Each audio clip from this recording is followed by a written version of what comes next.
If you have ever struggled with body dysmorphia, if you have dieted, if you have really despised the body that you're in, this is the episode for you. Today I am chatting with Tigrilla Gardenia. Tigrilla is really incredible. She is just a fascinating human being who literally ran away with the circus. She has a background that is so multifaceted. She is Cuban American and lives in a community setting in Italy. She shares her story about starting dieting when she was just 8 years old, about her body image, about learning that she actually has body dysmorphia, and also how she changed her mindset to be that of being strong and healthy holistically instead of defining herself by her body. If you want to know more, this is a great episode. It is a really, really juicy one. I cannot wait for you to dive on in. Let's get to it.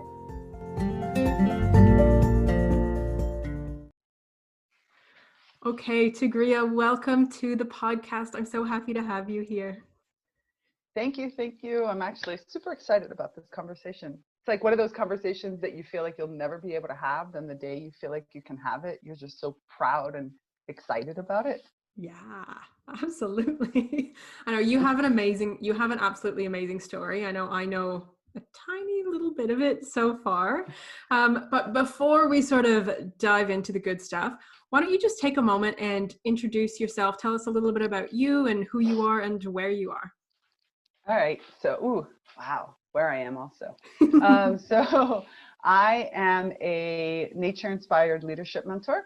I have a kind of specialization and a special love and affinity for plants. So sometimes I'm called the world ambassador for plant intelligence.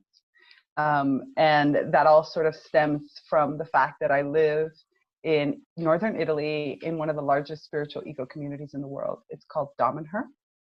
And it's a very unusual place. We have underground temples, and I live in a shared community, one of our several shared community houses, which are called nucleos.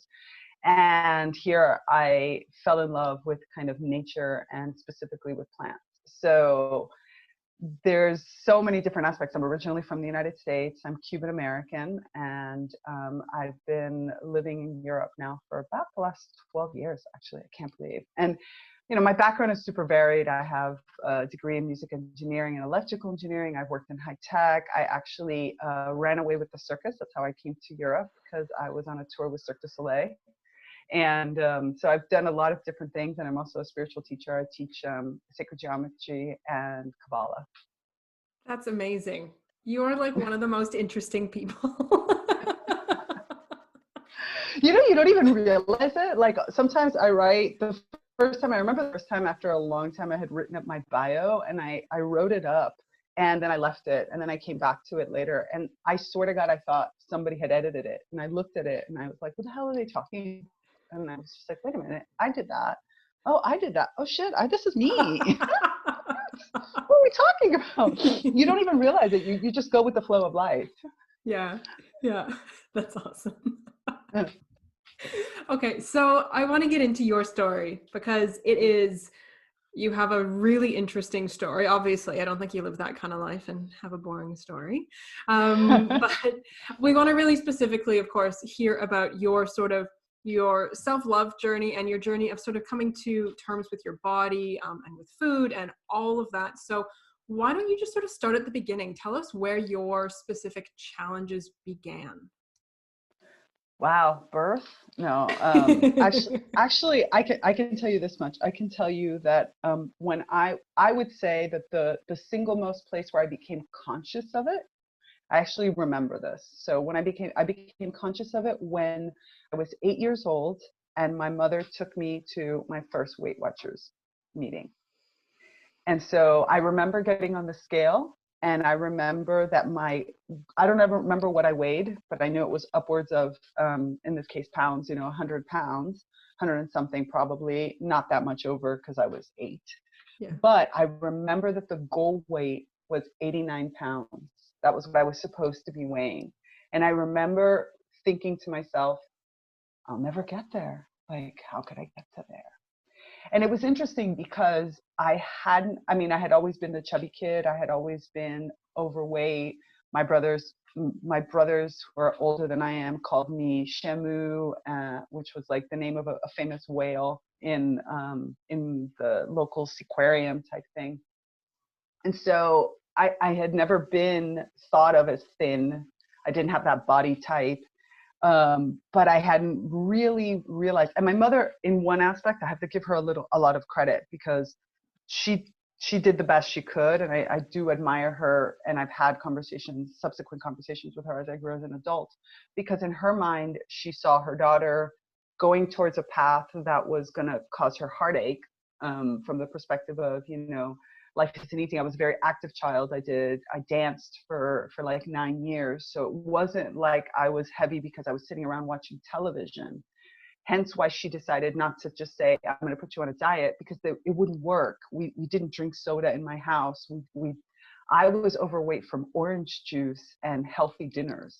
So my mom didn't know what to do. And so she thought, well, at least Weight Watchers at the time, I can't speak to it now, was all about showing you how to proportion your food and how to balance your food. So her idea was, this was how she was learning about her own weight and such. So what a great way for teaching her daughter. She never thought that at 8 years old, maybe it's not a conversation you can easily have, or maybe it would cause other types of issues when you have two older brothers that are already making fun of you because you're quote unquote fat and you're a ballet dancer who's overweight. But yeah, so I think you could say that it all started there. 8 years old. That is young. I think I was 11 and I thought that was young, but 8. I mean, at 8 years old, you don't even have the mental capacities to understand, really. I mean, it's no wonder that you remember it, because that, I would imagine, would be pretty traumatic. Like, it was. Yeah. Yeah. And like I said, I got really lucky. Like when I don't know if it's a mindset thing now, but when I became conscious of it, I did feel grateful that the women there, mostly women, there were some men, but they were funny and they didn't talk about food. I've subsequently had been in other programs and other situations over the years, and some of people get really angry or controlling or whatever. My memories are of heavy women laughing and making comments. And yes, they talked about it from the perspective of course, controlling portion size and stuff like that.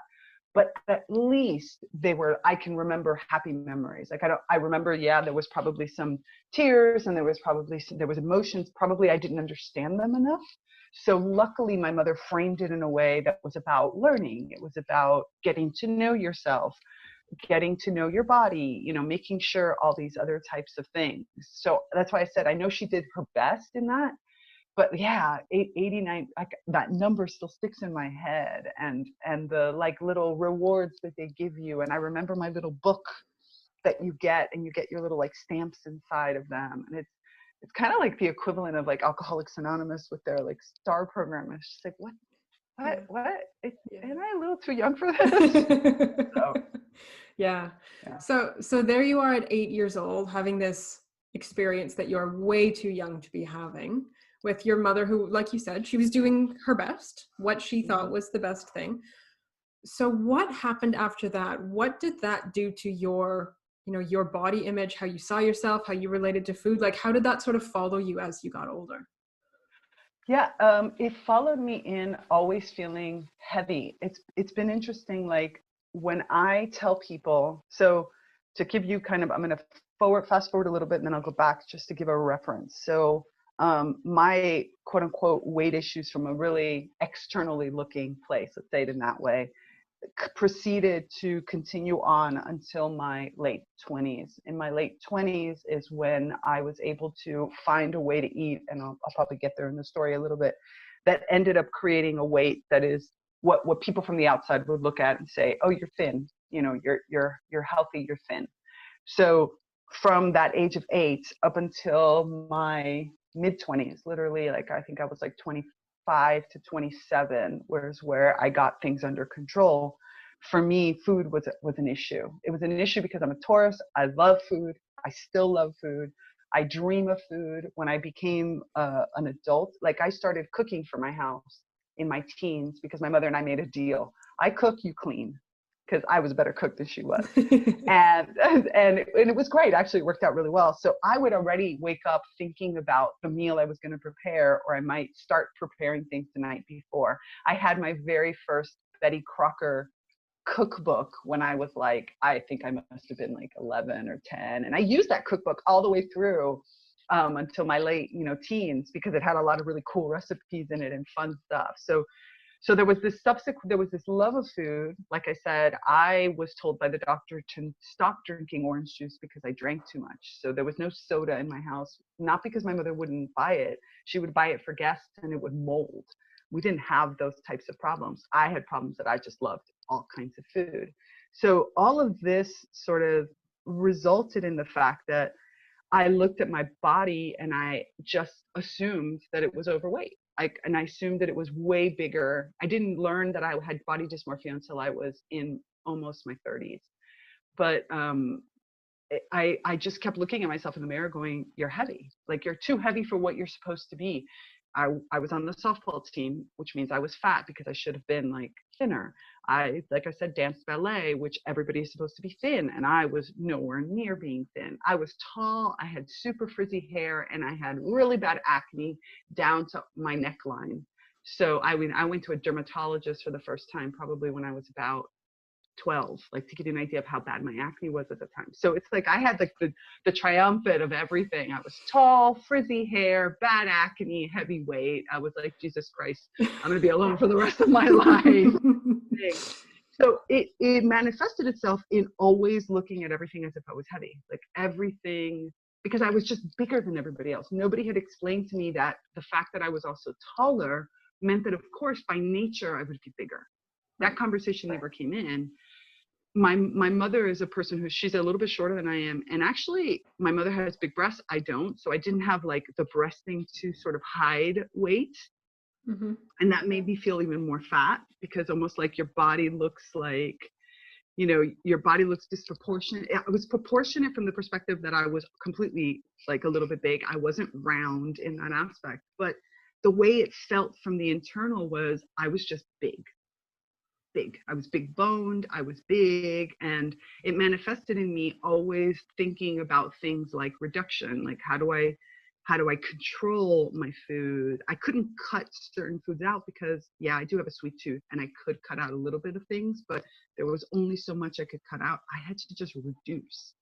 And then I would like do all these exercise type stuff and it didn't do any good. So I just kept always the food, the weight issue was just always on my mind. That's kind of how it manifested to me. It manifested as if you're always big. And when I described that period of my life up until about my late 20s, I just described myself as heavy. That's the only word that ever comes to my mind. Yeah. Heavy. What was happening inside your head during that, like with the judgment, criticism? What was the internal dialogue that went with that? The internal dialogue was embarrassment, a lot of embarrassment, a lot of hiding from perspective. So it's really funny. I have a friend of mine who is somebody that I refound years later, but who was kind of like my first little boyfriend when I was in elementary school. Mm-hmm. And it's funny, I lived in South Florida. It's super hot all year round. And he remembers, I went to a private school at that time. He remembers that I always wore a sweatshirt. Because the uniform, which was your kind of traditional uniform with the skirt that had kind of the jumper top, I would take the jumper top off because I felt like a cow in the jumper top, and I would throw on a sweatshirt. And he's like, oh yeah, I always think of you as a sweatshirt. Nobody ever thought that I was boiling inside of this. But also, to me, sweat became, oh, if you're sweating, you're probably losing weight. So this is good. Right. And the internal dialogue was hide. And being in South Florida, also, we went to the beach a lot. So I always wore t-shirts that were long. I never went into the ocean without a t-shirt. And so I was always around that. And my best friends, like, the little best girlfriends that you have, which was very small amount of them, because to be honest, I also was teased a lot for being tall.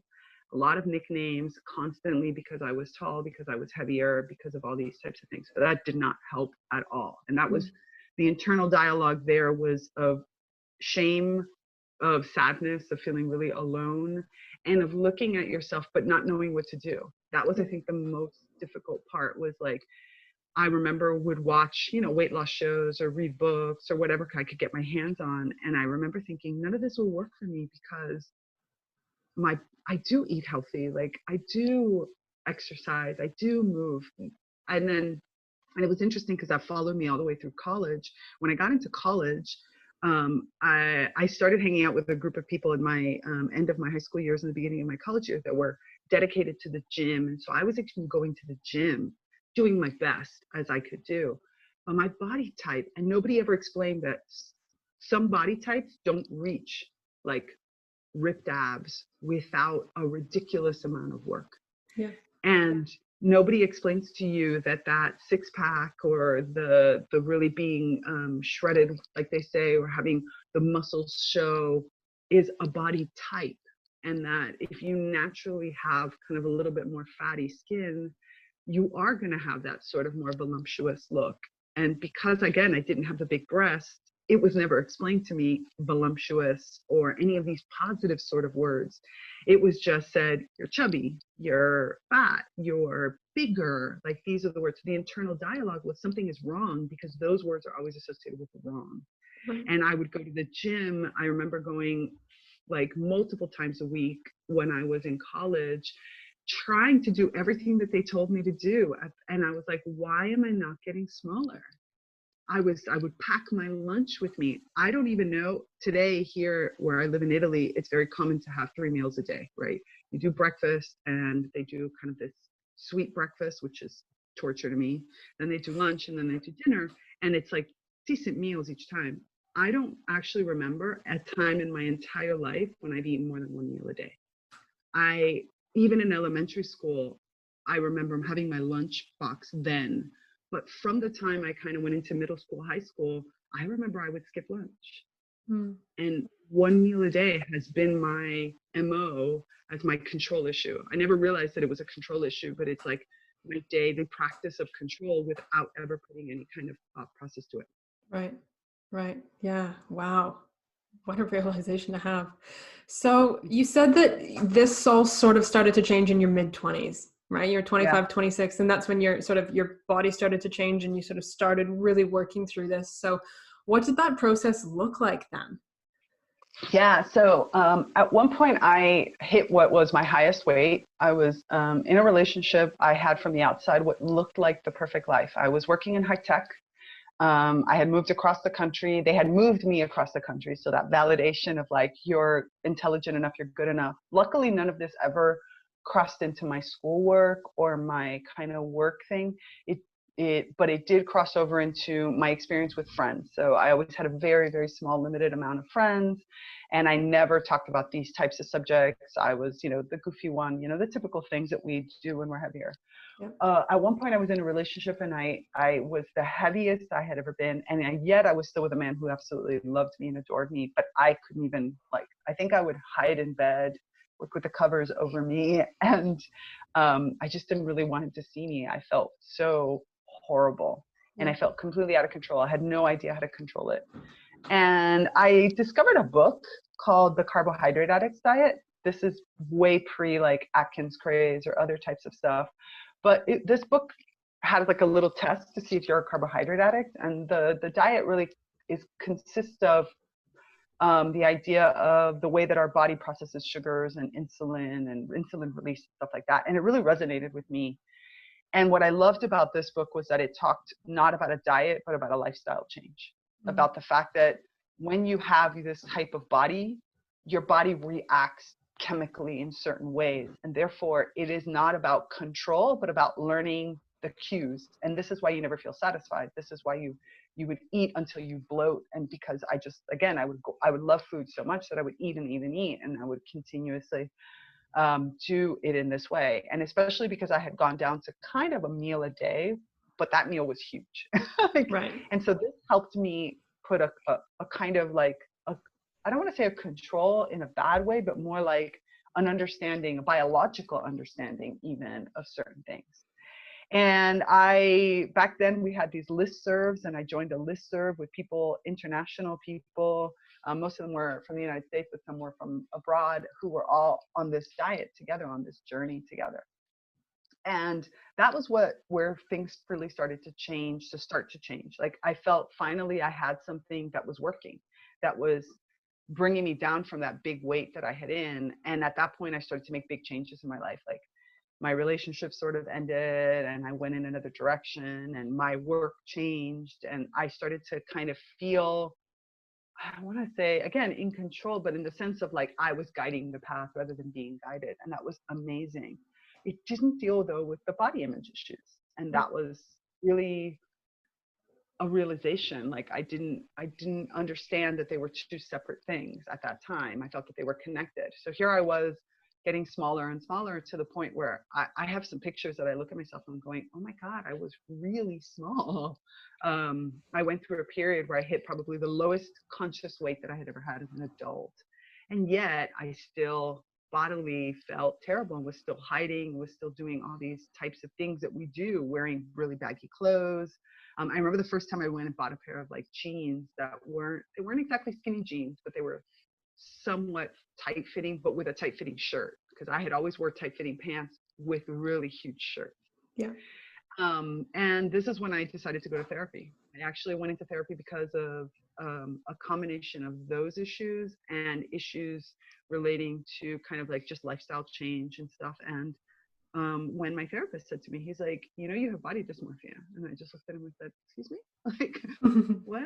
He's like, your body dysmorphia. He's like, you know, and he helped me understand that I was looking at certain parts of my body. He was like, can you look at a photograph, not a mirror? And when I would look at a photograph, which to this day is the same, that's where I see my real weight. In a picture, I can see what my body looks like. In a mirror, I see completely a different thing. And that has been like a super interesting realization of like how when I look at when I really need to see how my body is doing, it is the picture that allows me to be more objective. And then the other part was then from that perspective of starting to really learn, okay, well, wait a minute, who do I really want to be? Is this something I want to control me? By this point, I was starting also my spiritual path. And that really helped me to start to look at life from a completely different perspective, rather than minute things like my job, my relationship, how much money I have, what my body looks like, what my hair looks like. I had at that time fantastic hair. I had super long hair. I was starting to go into acting in addition to my hobby. So I was putting myself out there, but yet I was hiding. It was the weirdest double standard thing. So like I was going for frumpy things, or I think about, you know, when you talk about what's going on in your head, I think about all the years of my life that I have avoided things like sexy. I have avoided things like, I don't think I've ever owned lingerie that I've ever bought because I can't handle that. I go more towards cute. I go more towards fun. I go more towards pretty, but I won't go towards sexy. I don't buy dresses. I don't think I've worn a dress in ages. And all these types of things that follow you along, because in the body dysmorphia, you fixate on certain parts of your body that you're like, okay, so I can't wear anything that's fitting on the stomach. I can't wear anything that'll show my thighs. I can't wear anything that accentuates. And then you have this double thing that happens, which is, I don't know about others, but how it manifests in me is a double thing. One, you want to wear stuff that flatters you, but you don't want it to flatter you too much, especially if you're single. I don't know about other people, but this is how it manifests in me. And I'm going to reveal one of those really embarrassing, but yet true things, that you want to look good in your clothing, but you don't want to look so good because you believe that if you get into a relationship, when the person sees you naked, they'll be disappointed. Yeah. That took a long time to process. Like literally, I realized that I wasn't wearing, you know, really nice bras, or I wasn't wearing anything. Like I had a friend for a few years who was all big about, you know, wearing the whole kind of fitted teddies, or like she would wear the push-up bras and she would wear the slim fitter things. And I could never wear any of those because I was too embarrassed that if anybody recognized that that's what I was doing, they would recognize that my body was actually flabby and shaped funny in some ways, or whatever the heck it is. Yeah. That was really harsh to understand that that's the reason why I didn't want anybody to look at me sexy with clothes on, because I felt like they wouldn't look at me sexy without clothes on. Right.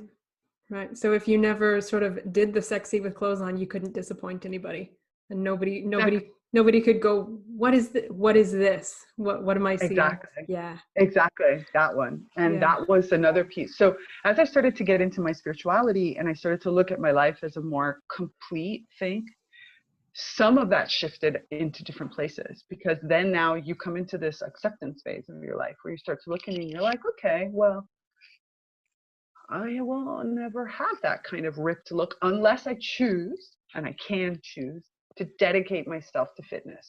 Right. Okay. And I took as a Kabbalist, the way that I studied Kabbalah, we had these like year-long journeys that we would do based on, the way we would move through the tree of life. And I remember choosing at one point, I've chosen twice in two different scenarios.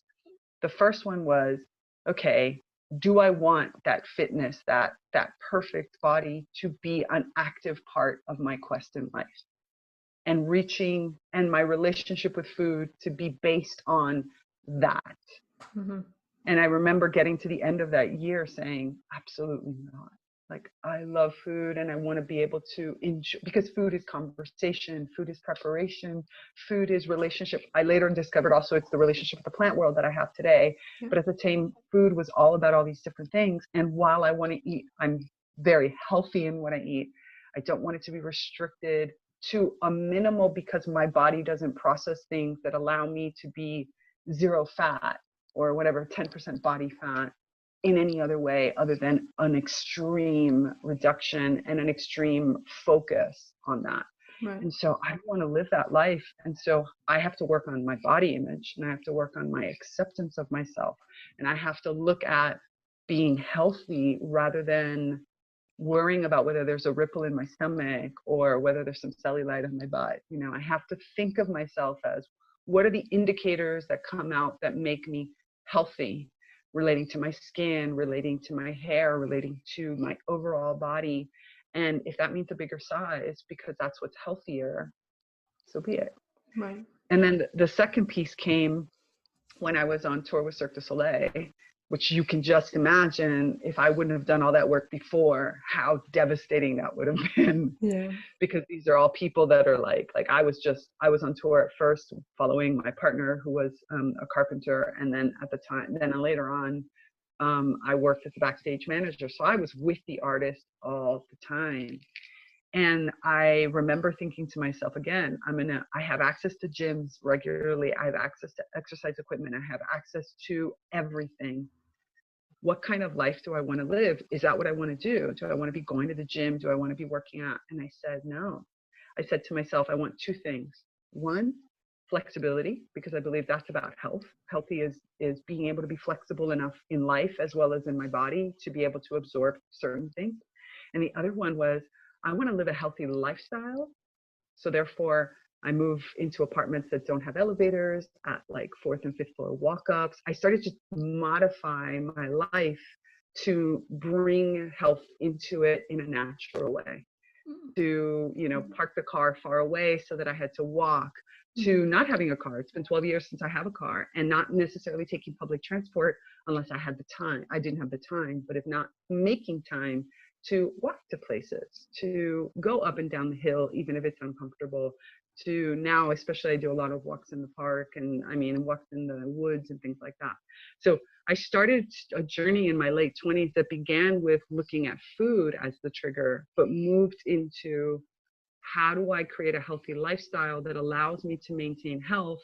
And how do I focus my body dysmorphia on the fact that it's not about that? Like, what's most important is how I feel, how healthy I am, and how my body moves, not necessarily what it looks like. I don't know if that made any sense. Absolutely, 100%. That made sense. Yeah. It's there's two things in there. One thing I always love to say, which is exactly what you just said, is our body image is not actually about our body. It's about how we see our body. It's about our opinions on our body. It's not about, that's why you can be a size 2 or a size 20 and you can feel amazing, or you can feel like awful, because it's not about the size, right? Right. Like, I think that's a big thing that a lot of people, I was listening to something the other day actually, and somebody was like, if you're uncomfortable in your body, just change it. Just go to the gym and lose weight. And I was like, that's not body image. Like she was specific. No. I know. I know. It was shocking. No. Like she was specifically saying, if you have, it was like a women's sexuality podcast thing that I was listening to. And she was specifically saying, if you have body image issues in the bedroom, either make peace with your body or work on it and lose weight so that you can feel better. And I was just like, oh geez, I have so many issues with this. I would like rip somebody's, and there is the problem, I think, also from a parental, like I remember the conversation I had with my mother when I even remember exactly where I was the first time I ever told her. I was on the phone with her. We lived in, I was in South Florida. I mean, I was in Seattle. She was in South Florida. So we were far away. We were on the phone. My mother and I are very, very close. And she made a comment and I made a comment to her. And it was the first time I had ever revealed that my body issues stemmed from that behavior when I was little, and some other little comments that she was making. Then again, my mother's comments were very much, she never made fun of me. She made tiny little comments that were to say, hey, by the way, just keep an eye out because right now you're in a trend where you're gaining weight. Yeah. And so therefore I want you to just be aware of it so that you can look at what you're eating and, based on the training you've had, reduce a little bit because you're on a trajectory. That was her intention. Her intention was to find. But when you're a 13-year-old or a 12-year-old and in that years, and there's a fantastic book many years ago that was put out called Reviving Ophelia that I read, that was all about how girls go through this phase and some as young as like 9 and 10 years old, where they start to look at their bodies and they start to see themselves objectified and all these other aspects. So she never realized. When I told her, she had a meltdown, like a meltdown. She was so hurt that I had been any kind of trauma because of it. And then she was angry with herself because she had no idea that what she was saying, which in her mind was the sweetest way she could say it, had that effect at a long term. I had never shared any of that, especially because what she saw from the outside was a skinny person. And what she was seeing in my 30s and in my early 40s was a skinny person. So she could never imagine that I had been in therapy for that I had to have a diagnosis, that I had to like work at it.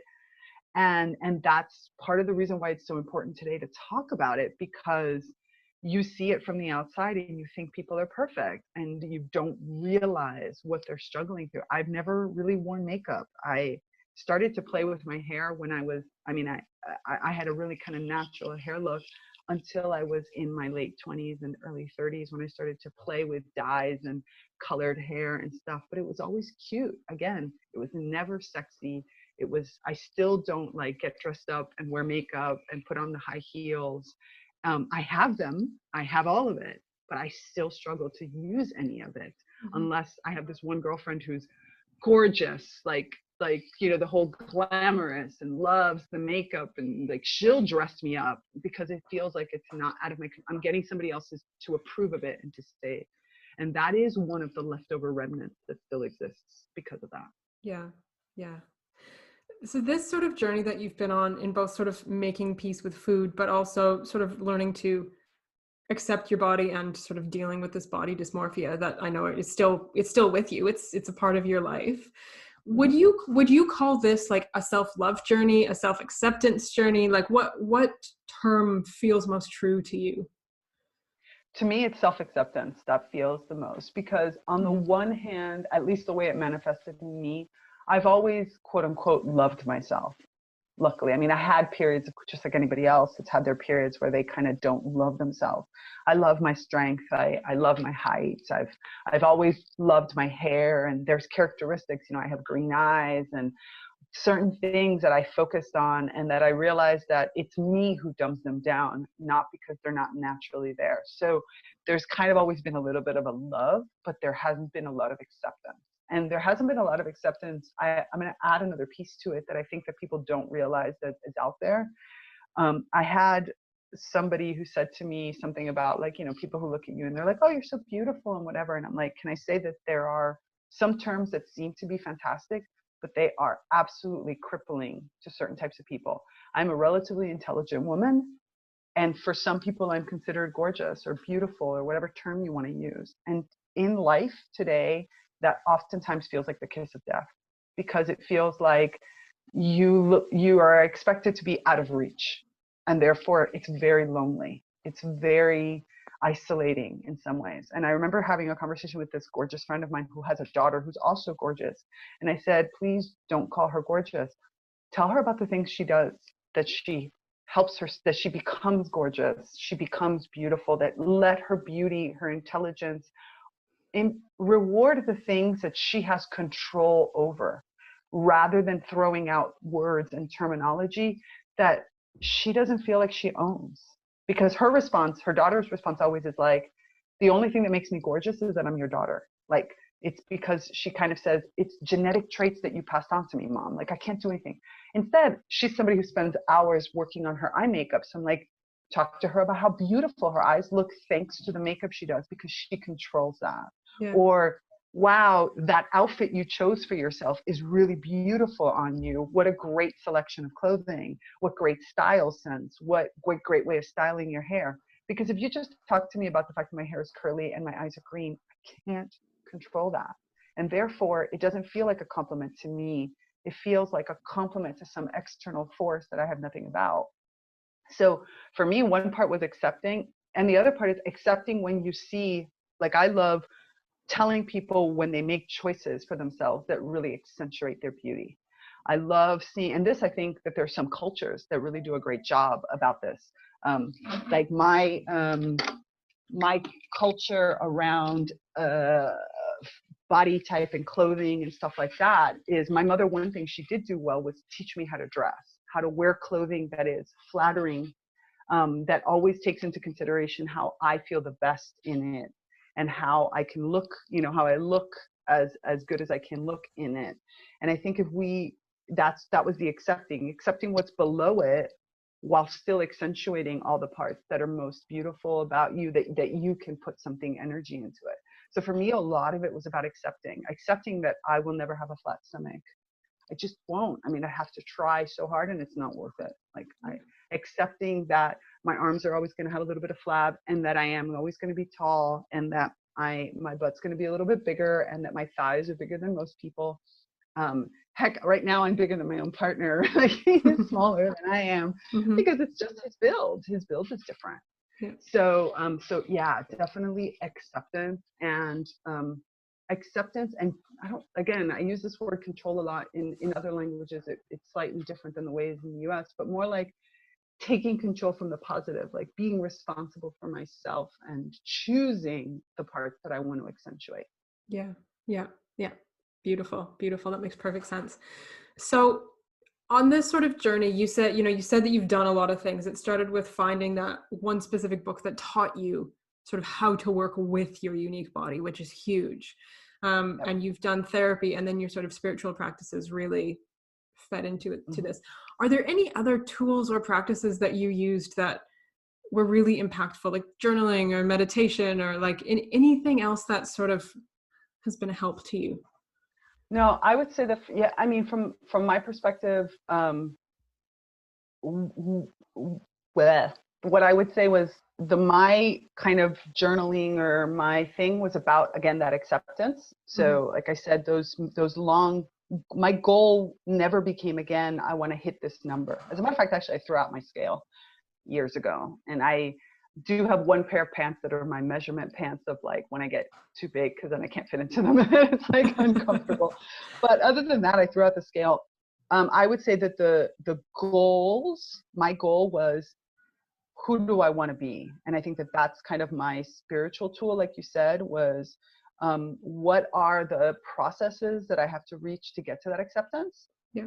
And so what kind of lifestyle do I want to live in order to have the body? And that was kind of the tools that I used in the process. I'm not a big journaler, and meditation where I live is done with your hands.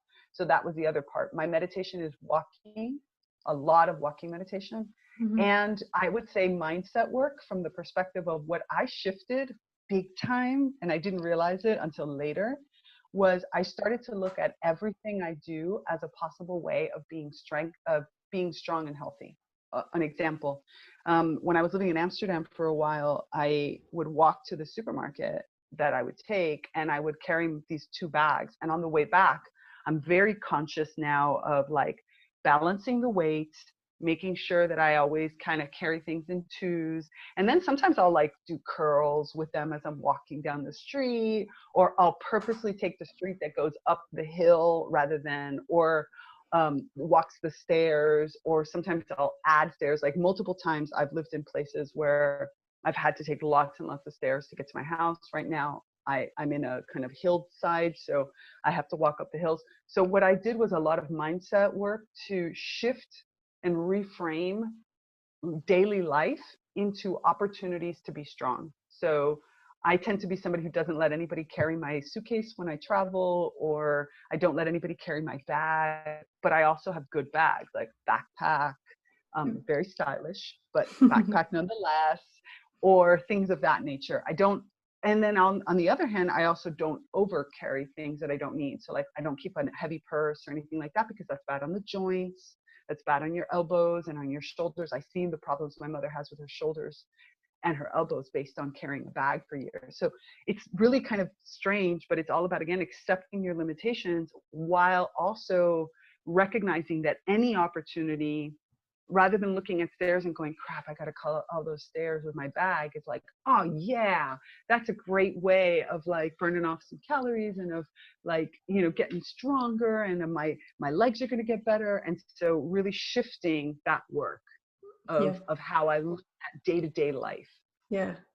Beautiful. Looking at sweat as sexy, like sweat as good, like, yeah, who cares if I'm all sweaty, rather than I see people that struggle with that. They get dressed in ways that it's like, oh, well, then I can't take those stairs because I'm going to get sweaty. And it's like, no. I want to get sweaty. That means my body is moving and it's healthy and it's you know, it's strong. Yeah. Because strong was probably the adjective that better described my body type, rather than trying to go to svelte or skinny or anything like that. Yeah. Perfect. So this sort of journey that you have been on your entire life and that you continue to be on, how has this journey affected your path to entrepreneurship?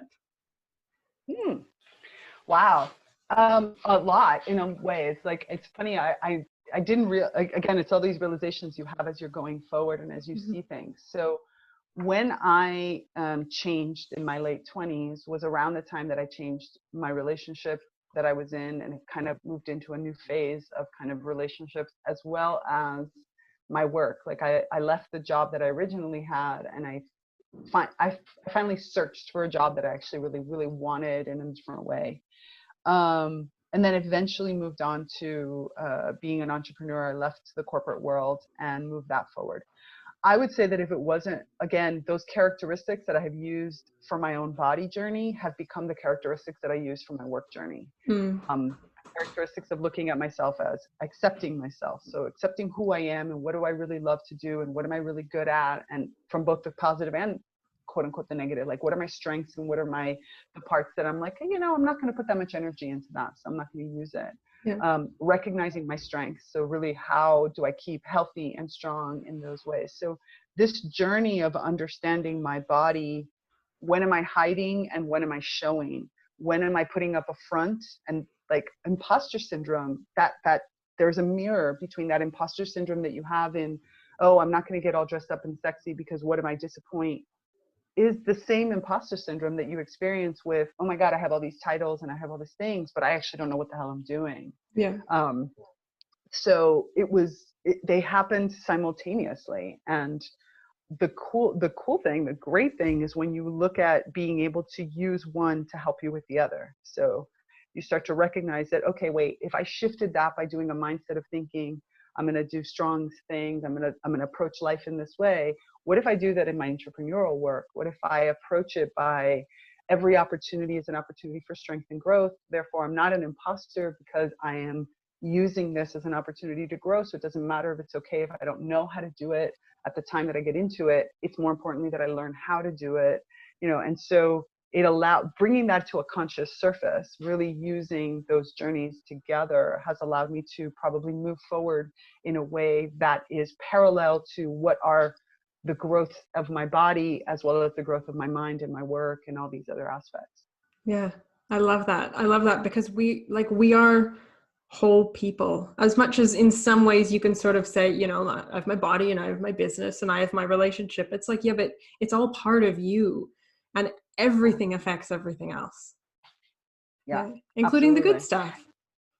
Yeah, absolutely. And this is, I think, where a more holistic spiritual practice, from my perspective, has been my piece. It was my glue. It's like discovering that piece, or starting to reawaken that piece and that journey, was what allowed me to step back and say exactly what you just said. It's what's the holistic view of my life, because it's impossible for you to be happy with your body and be miserable at work. You can think you're doing it, but you're really not. Like, because it's going to tap into it. It's going to tap into the way that you eat. It's going to tap into the actions you take. It's going to tap into your relationships with friends. And so therefore, we have to look at ourselves at 360 degrees. And oftentimes you have this thing, if something's manifesting itself in your work environment, it's going to manifest itself in the way that you deal with your health, or it's going to manifest in the way that you deal with your relationships anyway, because there's, like you said, it's all still me. So it's my trait. Yeah. I know. I love people who are like, oh, it's not connected. We'll just talk about this one thing. I'm like, you don't get it. No. That's not how I You see could the talk world. about it, but it's just going to pop up again over and over again. Right. It's going to come right back, type of thing. So Plus, I find it to be more fun, because it's more reassuring. Like, you know that when you deal with something and when you evolve it into a new level, you've evolved it everywhere. Like, that's the rewarding part about it. Right. And how empowering too. Like, that's a really like that's something you can choose. You can decide to do that, and it's going to affect everything across the board. Exactly. Yeah. Exactly.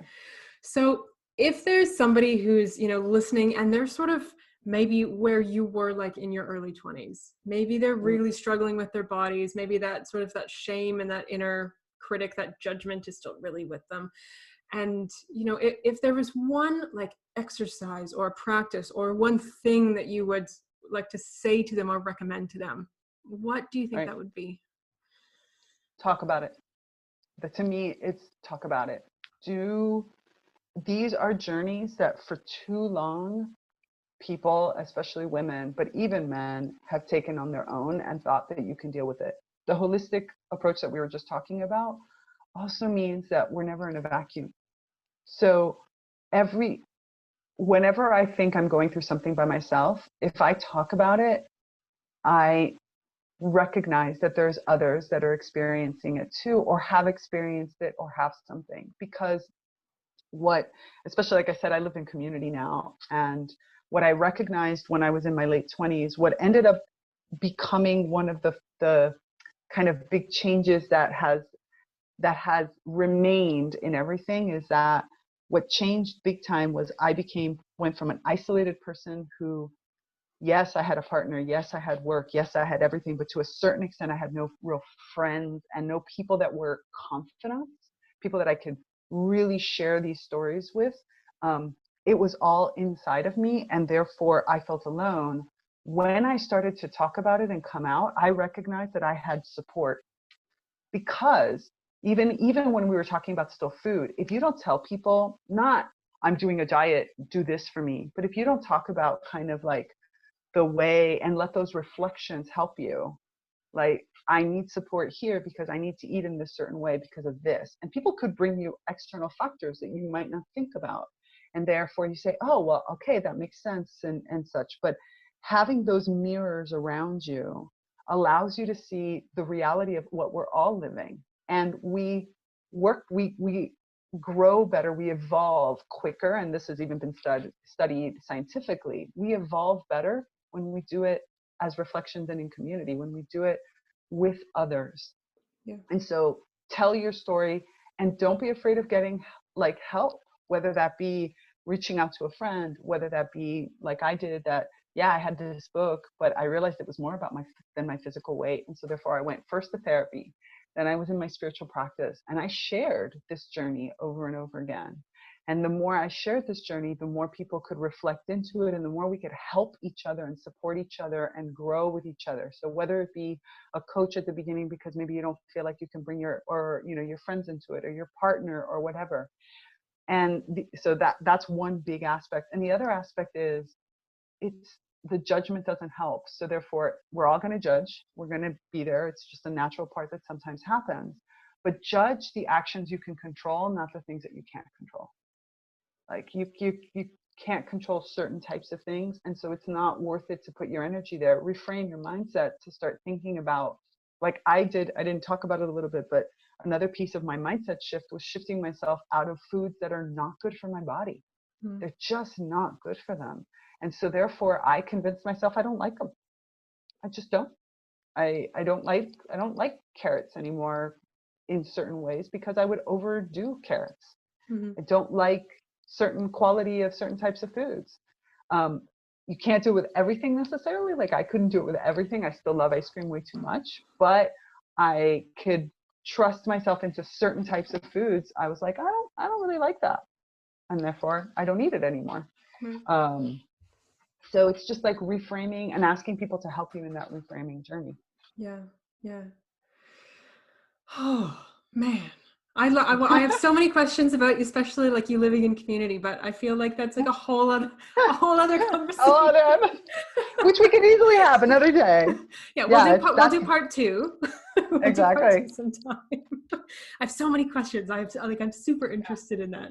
But we'll stick with this for today because that's some really great advice. Like, talk to people. There's so much power in sharing in community, because I think too shame and guilt really, really thrive in isolation. Absolutely. Yeah. Absolutely. Yeah. Yeah. We believe really incredible things about people. Like I'm very vocal about a lot of topics because of that. And when I started to work with the plant world, it was, that was another set of mirrors of looking at the natural world and also seeing how some of these things manifest in the natural world, which is way different than the way we have set up our society. And so it was like, okay, I have these mirrors of humans. Now I have this mirrors of the natural world. And now we can have conversations back and forth. Like I can talk to the plants and I can talk to the people, and we can start to look at how it is. And you start to recognize that what we see from the outside is so distorted. It's so distorted through our own filters. And when we have a conversation, we can get deeper into it and we can see what our joint reality looks like. And therefore, when we have a joint reality, we can modify the joint reality, because that's the other part. If I wouldn't have told people what I was experiencing and they were going to be bringing food that was bad for my body, that maybe seemed healthy, but it's bad for my body, they would have put it in front of me. When I share, then all of a sudden, they don't put that in front of me. Right. And they don't be like, because we have cultural things. Like I said, oh, I don't want that. Oh, no, you have to try it. No, actually, really, I don't, because it actually harms me. Oh, wow, I'm sorry, I didn't know that. Yeah, it actually does. Oh, okay, that makes sense. Like, no, you don't have to worry about it. Those types of things. Yeah.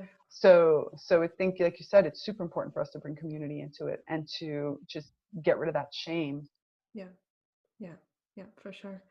Okay, beautiful. So if listeners want to get in touch with you, if they want to find out more about you or the work that you do or any of that good stuff, where is the best place for them to get in contact with you? The best place would be my website. So my website is just my full name. So tigrillagardenia.com. There you get like the basics. And then I'm all over Facebook. I'm all over Facebook. Like I have my Facebook page is very active, and I have a few groups and things. And so they can just reach out to me there. So my Facebook page or my email, and everything is in my name. Luckily, having an unusual name makes it easy. So whether I'm on LinkedIn or Instagram or Facebook or my website, it's always just Tigrilla Gardenia. Super simple. That's super simple. Okay. It is. That's the benefit of having a good name. Yeah, you're lucky. I think I'm also like an author and a politician and a gymnast. I have a very common name. Yes, it's quite complicated. Exactly. Yeah, that was the best part of it. I'm like, I've noticed that there's people with the same like first name, but the second name, no. So it's like that combination of the two. Just like, yes, I can put all of it everywhere. So my login is always like the same. I always Tigrilla Gardenia. Yeah, Simple. nice and simple. All right, I'll make sure to put all the links to that in the show notes as well, of course. Awesome. Yeah. All right. Thank you so much for being here. This has been a joy talking to you, and we need to do part 2 because I have so many more questions. Yay! Yay for part 2. I'm excited about it. Thank you so much for being here. I hope that you enjoyed listening to that interview as much as I enjoyed doing the interview. If you would like to get in touch with Tigrilla, if you would like to find out more about her work, as she said, because her name is so beautiful and unique, it's really easy to find her. I will make sure to pop the links to her social media as well as her website in the comments below. Also, please remember, if you would like to join our free self-love Facebook group, you are more than welcome to do that. The link to do that is in the show notes as well. Thank you for being here. Here is to you loving yourself.